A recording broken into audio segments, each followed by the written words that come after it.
Eu, professora Ione Câmara, estou com o imenso prazer de entrevistar, de recebê-los, né, para trocar experiência com a Marina Costa, da minha direita, e os professores José Ribamar e o Sérgio Nascimento.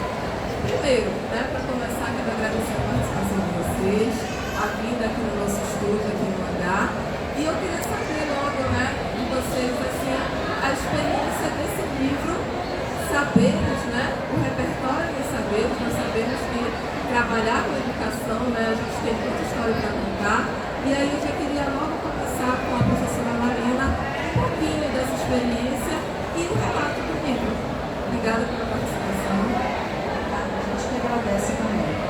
Então, Educação na Amazônia e Repertório de Saberes, o sistema modular de ensino, ele surgiu a partir de múltiplos diálogos entre professores que passaram anos da sua vida profissional trabalhando no sistema modular. Então, eram muitas histórias, os professores reuniam anteriormente e relatavam suas experiências. Como o estado do Pará é um estado do tamanho do país, né, como a gente diz, as experiências elas eram bem diferenciadas de uma região para outra. Então, os professores começaram então a pensar, poxa, nós poderíamos transformar isso em escritos para a literatura paraense, para que essas histórias fossem lidas, repensadas, porque a gente não sabe até quando elas lidam, porque o tempo vai mudando as coisas. E aí, em função disso, eu, o Sérgio e o Ribamar conseguimos sentar e rabiscar um projeto de escritos dessas vivências. E aí, a partir daí, surgiu, então, Educação na Amazônia e Repertório de Saberes. Já estamos no terceiro volume. Desde o primeiro volume, nós já trabalhamos com aquela estrutura de quem escreve, quem conta as histórias desse livro. Ele é dividido em duas partes. Uma parte que é as produções, que refere às produções acadêmicas, dissertações, teses, porque tem muita gente escrevendo a respeito do sistema modular. Então, nós pensamos logo no aproveitamento dessas escritas. E a segunda parte são as narrativas feitas pelos próprios professores, alunos, que vivenciaram o sistema modular. Então, um critério importante para o livro é ter alguma ligação com o sistema modular, ter sido aluno, ex-aluno, professor, ex-professor, pesquisador do próprio sistema. E o sistema modular tem uma dimensão tão grande dentro desse estado que deixou de ser projeto em 2014, ele completou agora 45 anos de existência, né? Mas até 2014 ele ainda funcionou como um projeto de educação. E a partir de 2014, então, ele passou a ser uma política educacional que abrange todo o estado, promovendo a inserção educacional e social de todos os níveis. O livro ele traz essas histórias, que são histórias mais relevantes, e todo mundo que é ligado à educação deveria ter acesso ao livro. São experiências muito importantes.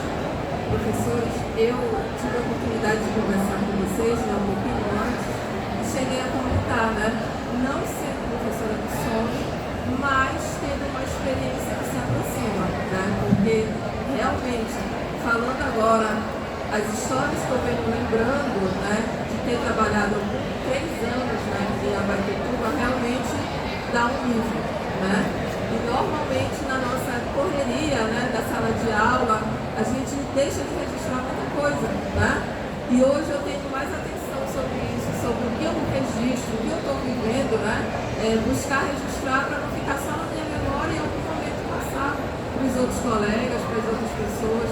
Aqui no livro tem alguma história, eu vi aqui uma narrativa afetiva, né? Tem alguma história que vocês gostariam de destacar, algum momento que vocês gostariam, não de contar tudo, mas mostrar para o leitor que ficar interessado em adquirir o livro, porque essa é a terceira edição, né? As 2 primeiras esgotadas. Então, com certeza, tem muita narrativa, né? Tem muito repertório de saber que a gente realmente, né, busca o interesse não só de quem vive, mas também quem tem a curiosidade, né? Algum de vocês assim, gostaria de falar alguma experiência, algum relato que destaca aqui no livro? Nós temos várias situações que tratam acerca disso.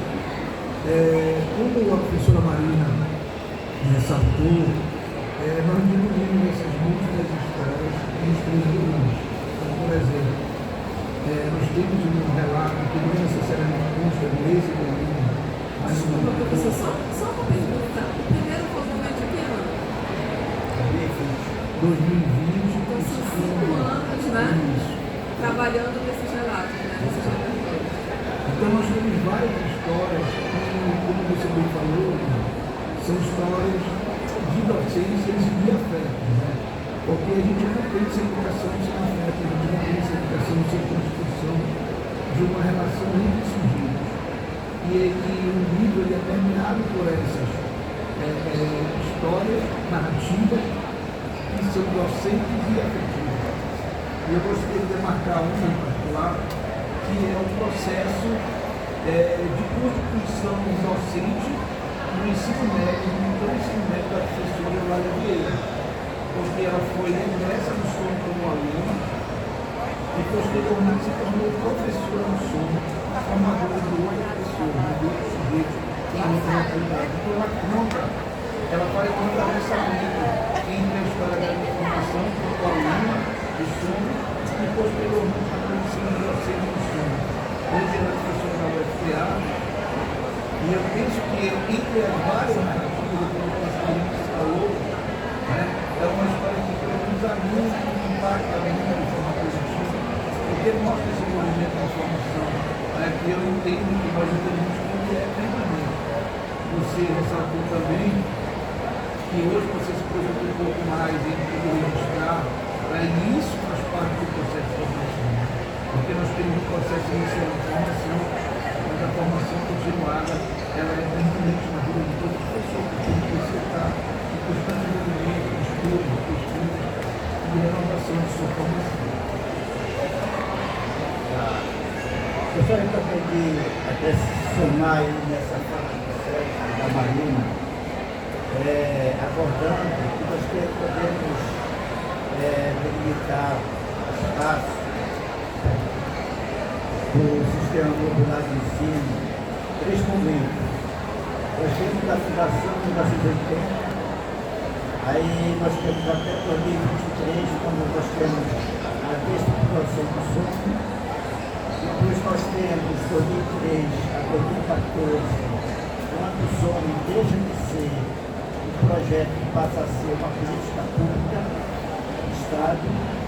E a partir de 2014 até os dias atuais, outro contexto que nós temos do sistema modular. O sistema modular, ele ser um projeto tão importante que até hoje está em funcionamento. Começou com 4 municípios e hoje ele tem mais de 500 localidades em funcionamento. Nós temos hoje 1.200 professores, mais de 30.000 alunos. E para você ter uma ideia da importância do sono, foi criado enquanto projeto para logo terminar, mas é tão importante que para 15 de abril deste ano completou 45 anos. Então está aí a importância do sistema modular. Então, o módulo, ele passa hoje por várias situações, por todo o contexto do Estado, pelo fato de, inclusive, ser uma política pública do Estado, mas não ser de forma efetiva, reconhecida, como deveria funcionar. Você tem uma ideia, os professores deixam suas famílias na família, né, e se deslocam para trabalhar em lugares distantes. Até 2003, professor, a maioria dos professores era tudo aqui do Belém. Trabalhava, por exemplo, na Casa Félix, na Fila Oficial, todos os municípios do estado do Pará. Hoje não, a partir de 2003, com a desestruturação do sistema popular de ensino, os professores são lotados, geralmente da própria, que chama hoje de DRS, da Diretoria Regional de Ensino, próximo das suas casas, suas residências, diferentes de antes de 2003. Mas o som é tão importante que hoje, o avanço, hoje, inclusive, pesquisas da Marina Cultura, nós temos hoje mais de 10 dissertações. Nós temos matéria do professor Paulo Almeida, diversas fotografias, diversas TCCs, sem contar artigos acadêmicos para revistas, jornais. Eu chego a acompanhar a listão dos aprovados, dos alunos comemorando, e também deve ser uma grande história e vitória, né?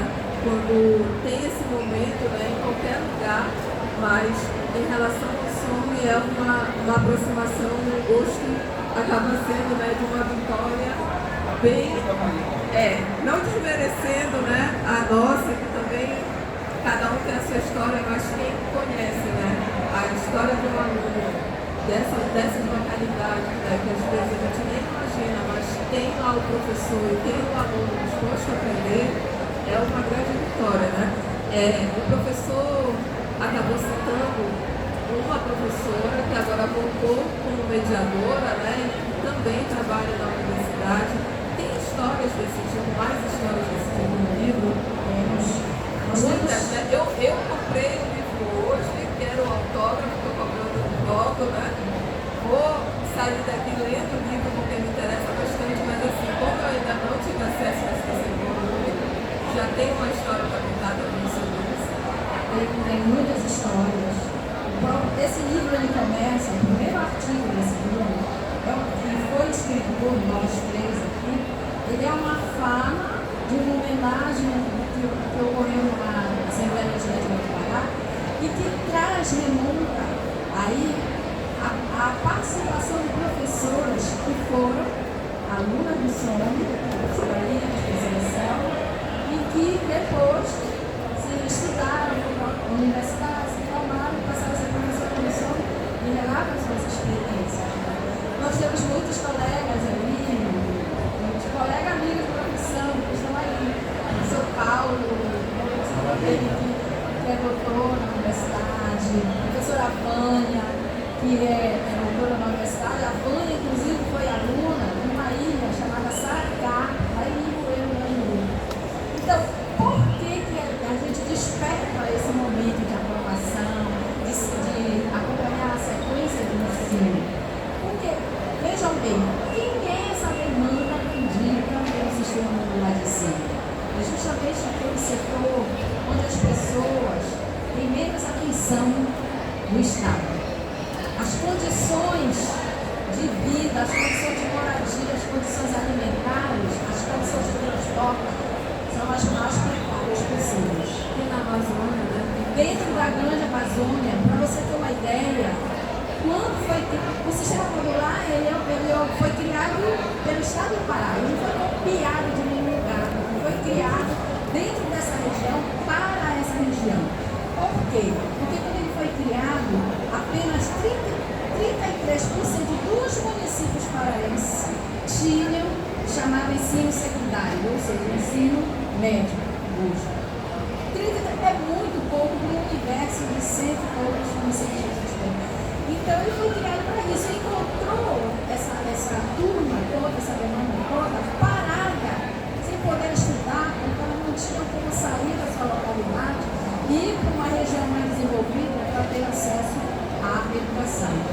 Então, todos os problemas nós tivemos, digamos, naquela primeira remonta do seu modular, foi isso. E diante dessas possibilidades tão distantes, o aluno conseguir prosseguir seus estudos, chegar à universidade, a gente pode dizer que é uma vitória. É uma vitória em particular daquele aluno e uma vitória que conseguiu atingir, abranger a realidade do seu potencial profissional. E isso dá um prazer enorme de ver. Nós passamos por muitos colegas pesquisadores que estão além da gente em relação a títulos. E isso para a gente é um prazer, saber que ele conseguiu ultrapassar todas as barreiras que se colocaram no seu percurso educacional para chegar a ocupar um espaço que legitimamente é seu dentro da universidade e prosseguir. Esse é um grande legado, um grande valor que o sistema modular de ensino tem dentro dessa região tão complexa que é a nossa região amazônica. Só para aproveitar o espaço, né?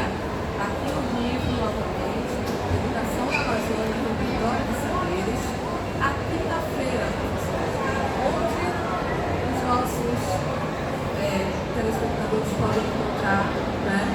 Durante essa semana, até o dia 22, eles podem encontrar em estande do Feira do Livro.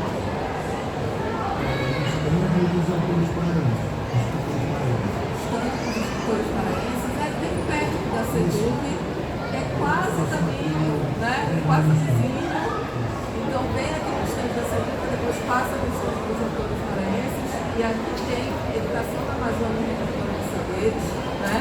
Uma coletânea de histórias que realmente, para quem não conhece o sonho, vai conhecer através das falas, dos relatos, das histórias. E para quem já conhece, relembrar um pouco, né? E quem é aluno, quem já foi também, se vê aqui no livro, né? O terceiro volume. Eu só queria fazer uma ressalva, em relação à especificidade da coluna. A professora Marina ressaltou anteriormente, né, que o livro tem duas partes.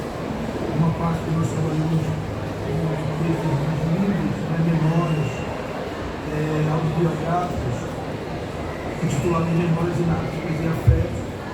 E a segunda parte nós trabalhamos com textos mais acadêmicos, denominada de transposição de fronteiras do sono, interseções entre a educação básica e as pesquisas acadêmicas. Nesse volume 3 aqui, no Pascoal, nós abrimos a sessão 2 com o texto do professor Genô Sarrafo, que é um historiador hoje muito conceituado na UFPA, que é egresso enquanto aluno da cidade de Belgrado, pelo sono, hoje é professor da UFPA, e nós fechamos a sessão com um texto de um ex-aluno também, egresso do sono, tanto na região do Marajó quanto na ilha de Agricultura, que é o professor Francis Alves Fernandes da Costa. Nós temos questões dessa maneira, porque são ex-alunos, são egressos do sono do próprio aluno, e hoje o professor Genô é professor da UFPA, e o professor Francis Alves é professor da UFOPA, na região de Baixo da Campina. Então, para nós, depois um pouco da tua fala, e também do que a professora Maria ressaltou, é uma vitória muito grande. Uma vitória dos professores, uma vitória de sono, uma vitória da política, né, pública e educação, mas a gente tem isso também uma vitória da sociedade, porque, como bem falou a professora Maria, estão ocupando lugares de legítimos, né, infelizmente, nem sempre todos podem ocupar esse lugar. Eu sempre falo com alguns professores que eu tenho contado no Marajó, nós temos projetos também lá, que nada melhor do que falar a história, deixar com que as pessoas que vão ver a história comprem, né? E mostrar, não com um olhar estrangeiro, mas daquele que vive, né? Então é interessante os registros, né? Os livros, e a participação de vocês hoje aqui foi enriquecedora, né, para a nossa programação. Então, a Fina vai terminar até 22, mas nós vamos começar a vender também. Outro contato, né, que outros a contatos gente, aproveitando só para que a gente já está encaminhando para o fim, não pode deixar de dar o contato, né? Então, o livro aqui no estande do autor, próximo da SEDUC, mas a feira termina dia 22. E aí, onde encontrar o livro, o professor vai passar o contato agora. Meu número é 984-99-6619 ou nas redes sociais de Papai Oliveira. né? E nós estamos mandando reimprimir, que é a primeira tiragem terminou, e está chegando essa semana, e as pessoas interessadas em adquirir, é só procurar pela gente aí. A responsável, nós temos uma Marina, que vai fazer a gente e outros autores. Então, aqui na feira no estande, na rede social, Ribamar Oliveira. Ribamar Oliveira, contato para ter acesso ao livro e conhecer a educação na Amazônia e repertório de saberes.